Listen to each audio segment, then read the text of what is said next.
Well, hey, Renaissance family, and welcome into our latest Microchurch conversation in the series we're doing called Neighboring in the Post-Pandemic. By now, if you're tuning in, you probably know what's going on. If you've missed the previous videos, I'd encourage you to go back and watch those. The concept is really simple. We're just saying, as we're coming out of this pandemic and life is getting back to normal, we believe that placemaking and neighboring is more important than ever before. We've been in isolation. Our culture is already like atrophying when it comes to neighboring and our neighboring muscles. Many of us, we only view our neighbors if in positive ways if they'll kind of keep to themselves. Many of our neighbors have that perception as well. And we feel like we need to break through and kind of rediscover what it looks like to love our neighborhoods and to live out what Jesus tells us in the greatest commandment, that we need to love our neighbors as ourselves, those that we actually find ourselves nearest to. We're using kind of a book called The Neighbors Are Real as a guide for us. And we've already looked, as the book does, at several of the fruits of the Spirit and how they can help us neighbor better. We've looked at love and joy and peace and patience.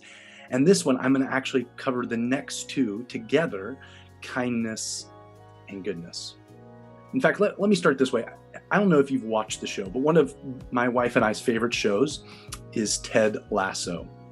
If you've not seen it, you should.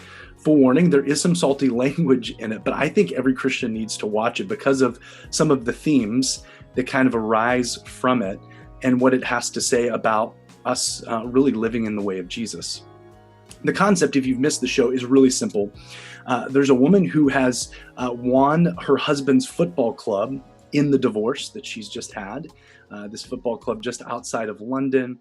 And kind of to get revenge on her husband, who she does not like at all, she wants to basically make the club fall apart. She wants to make them perform badly, as badly as possible. And her number one plan in doing this is to hire Ted Lasso, played by Jason Sudeikis, this kind of guy from Middle America who's coached Division II American football, knows nothing about soccer, and he's got his own reasons as to why he would even take the job, but he takes it. He shows up. His opening press conference goes terrible, and everyone turns against him. The media, the fans, and his own soccer team. Nobody wants anything to do with him. And that kind of sets the stage for the show. And it's amazing that in the midst of this culture of narcissism, everybody's in it for themselves, this image culture where everyone's trying to be good enough and trying to advance at all costs. Like we so see in kind of professional athletics and just in the tabloids with famous people. Enters this guy from Middle America. He's got a twang, and he's just kind and good all the time. And it's kind of his superpower. He's constantly like just saying nice things. He's taking care of people. He's buying gifts. He's making things. He notices the little guys, the people that everyone else seems to overlook. He draws near to people in their pain, and he tries to do things to restore it. It is wonderful to watch him, and it's amazing. They all kind of at first kind of dismiss him. They kind of view his kindness and his kindness as weakness, his goodness as something that should be kind of held against him. And over again, you start to see that he, in his kindness and goodness, kind of keeps them off balance. And many times they end up seeing it as his strength. They draw in and realize that he's got kind of a fuller humanity, that he's really a wonderful person. And he begins to transform so many lives and so many people around him by being kind and good. And without fail, at the end of every single episode, my wife, looking at me, sometimes with tears in her eyes, will look and say, "I wish Ted Lasso was a real person." I think kindness and goodness is in short supply these days. I think this is part of the reason that we're seeing this cultural phenomenon where we're drawing back into people like Fred Rogers and Mr. Rogers' Neighborhood and saying, what was it about him again? What were these lessons that he was teaching us that we seem to have forgotten or that we've missed? It's in short supply. And I'm not sure our neighborhood would go so far as to say, man, I really wish Ted Lasso was real and lived in my neighborhood.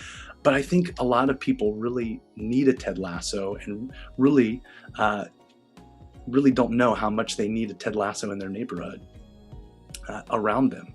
And what I would challenge, and this is my challenge for this video, is what would it look like if we became Ted Lasso for our neighborhood? What would it look like if we began to be kind and good? We viewed it as a superpower, that we were the people that our words always kind of restored people and built them up, that we drew near, and that through the things that we did and the things that we made people feel more whole, that we made them feel better about themselves in remarkable ways, that we are the kind of people that everyone else in our neighborhood get overlooked, that we would draw near to them and lift them up and make them realize how redeemable they really are, how wonderful they really are, and that we would be the kind of people that in the midst of pain and weakness, that we would also draw near to people, and we would do whatever we could to bring redemption in the midst of that.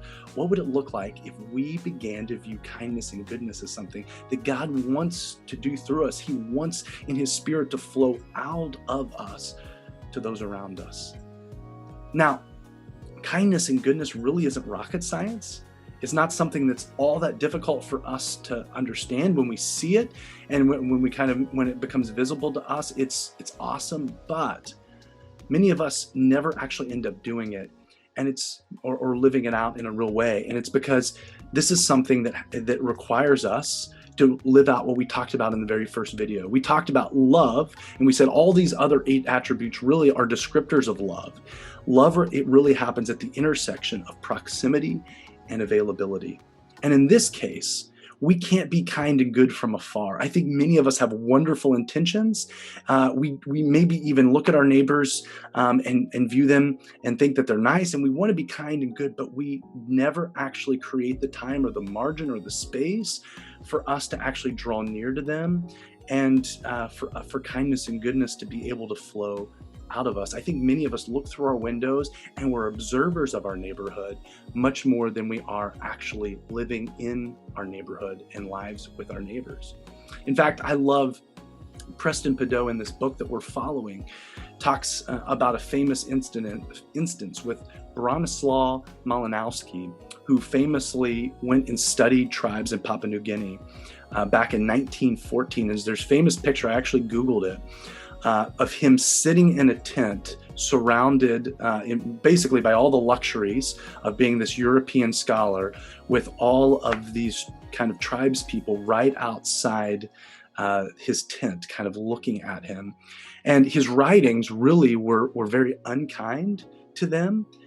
He called them savages. He actually insulted their intelligence, totally missed the mark on who they were. And it was because he viewed them from afar.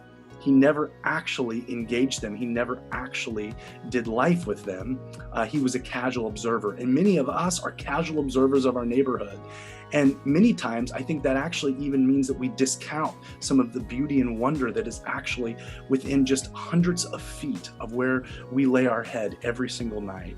And if we would go beyond that and we would begin to actually engage and no longer be a casual observer, would draw near to our neighbors, we would have the opportunity for kindness and goodness to flow out of us. The reality is Ted Lasso has a football team, a soccer club that's going to keep showing up every day, whether they want to or not, and he has tons of opportunities. For us, our neighbors are going to be quite content being isolated and being individualistic and doing their own thing, unless we decide to bridge that gap and draw near, so that these opportunities for kindness and goodness can flow out of us and we can restore people's humanity.